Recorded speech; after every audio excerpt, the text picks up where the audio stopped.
Assalamualaikum warahmatullahi wabarakatuh. Halo teman-teman, perkenalkan nama saya Hikmah. Hikmah. Nama isyarat saya seperti itu. Saya kuliah IAIN Pontianak. Isyaratnya IAIN Pontianak. Saya semester 5. Nah, sekarang kita mau belajar sedikit tentang pendidikan inklusif. Dengan judul Yang pertama, tentang pengantar pendidikan inklusif. Menurut Shalom dan kawan-kawan tahun 2025 mengatakan pendidikan inklusif adalah suatu pendekatan pendidikan yang memastikan akses pembelajaran bagi seluruh peserta didik tanpa adanya diskriminasi. Tentunya dengan prinsip mengakomodasi dan menghargai perbedaan keberagaman kebutuhan individu. Nah, awal mulanya, konsep inklusif ini ditelusuri ke berbagai negara-negara Nordik seperti Denmark, Norwegia, hingga Swedia, yang mana ditemukan di pertengahan abad ke-20. Dan kemudian Inggris lewat Undang-Undang Education Act 1991 memperkuat hak anak berkebutuhan khusus untuk pendidikan di sekolah reguler. Dan lalu muncullah Deklarasi Bangkok tahun 1990-an yang menegaskan perlunya pendidikan menjadi inklusif atau education for all. Nah, sejarahnya di Indonesia tahun 2003, yakni muncul Undang-Undang Nomor 20 tahun 2003 tentang Sistem Pendidikan Nasional yang menyebutkan pendidikan bagi penyandang disabilitas dapat diselenggarakan secara inklusif di sekolah umum atau di SLB. Nah, tahun 2004 sampai 2005 ada simposium internasional di Bukit Tinggi.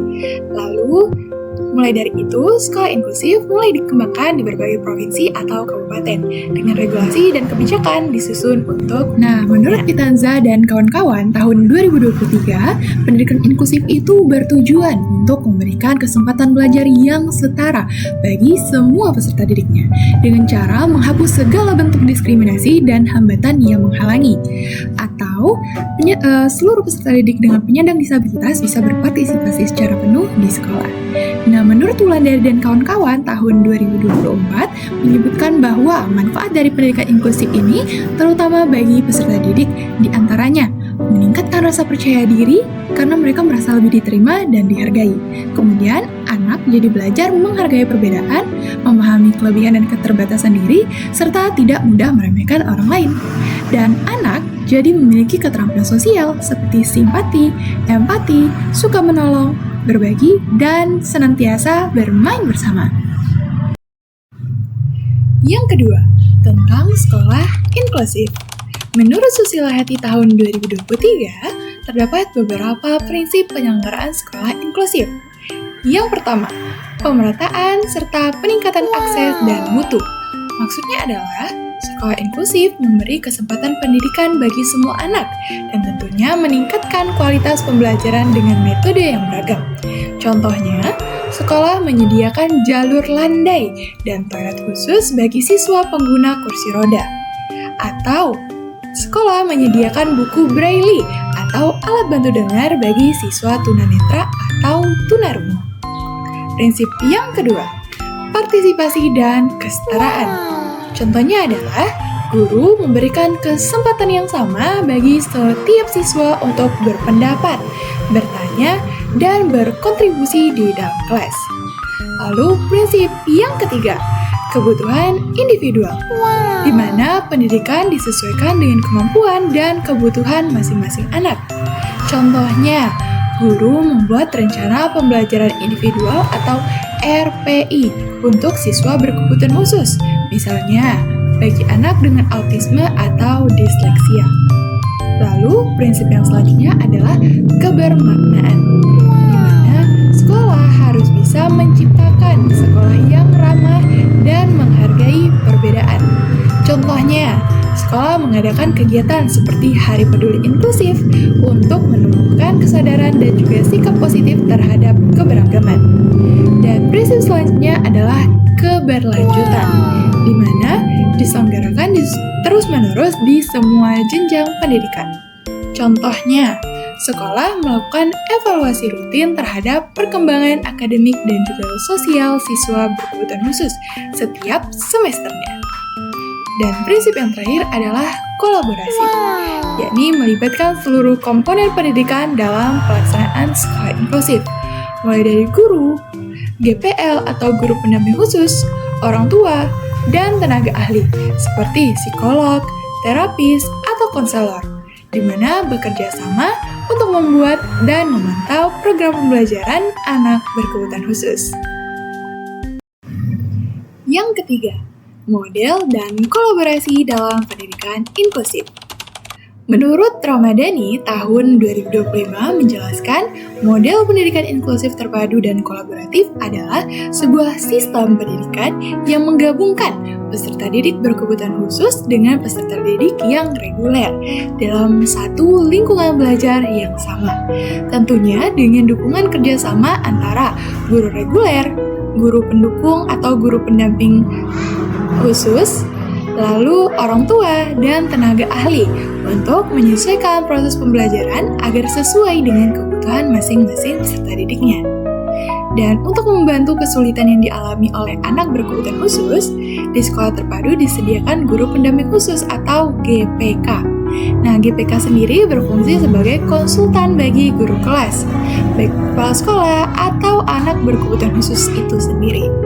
Nah, jadi GPK juga menjadi pembimbing di ruang bimbingan khusus atau guru kelas pada kelas khusus. Yang keempat, implementasi pendidikan inklusif di sekolah. Menurut Uma dan kawan-kawan, tahun 2023 menjelaskan ada beberapa tantangan. Yang pertama, kurangnya pemahaman guru dan masyarakat tentang konsep pendidikan inklusif. Lalu, fasilitas dan sarana sekolah belum sepenuhnya ramah bagi siswa berkebutuhan khusus. Lalu, keterbatasan tenaga ahli seperti guru pendamping, konselor, bahkan terapis. Dan tantangan selanjutnya, kurikulum dan metode belajar itu belum fleksibel untuk menyesuaikan kebutuhan tiap individu. Nah, mengenai stigma dan diskriminasi, di mana siswa berkebutuhan khusus masih sering dianggap tidak mampu belajar bersama teman yang lain. Kemudian, muncul perlakuan yang berbeda atau pengucilan dari teman sebayanya. Dan bahkan, sebagian orang tua masih menolak keberadaan anak berkebutuhan khusus di kelas reguler karena dianggap mengganggu proses belajar. Nah, strategi mengatasinya pertama, edukasi dan sosialisasi, di mana dapat diberikan pelatihan dan pemahaman kepada guru, siswa, bahkan orang tua tentang pentingnya pendidikan inklusif. Lalu, lakukan kolaborasi lintas pihak, di mana dengan menguatkan kerjasama antar guru reguler, guru pendukung, tenaga ahli, bahkan keluarga siswanya, dan menyediakan fasilitas dan kurikulum ramah inklusi, yakni menyediakan sarana pendukung seperti alat bantu belajar, akses fisik yang mudah, bahkan kurikulum yang fleksibel. Dan yang terakhir, penanaman nilai empati dan toleransi, yakni mengadakan kegiatan sekolah yang bertujuan untuk menumbuhkan sikap saling menghargai dan menerima perbedaan. Nah, itu dia video singkat mengenai pendidikan inklusif.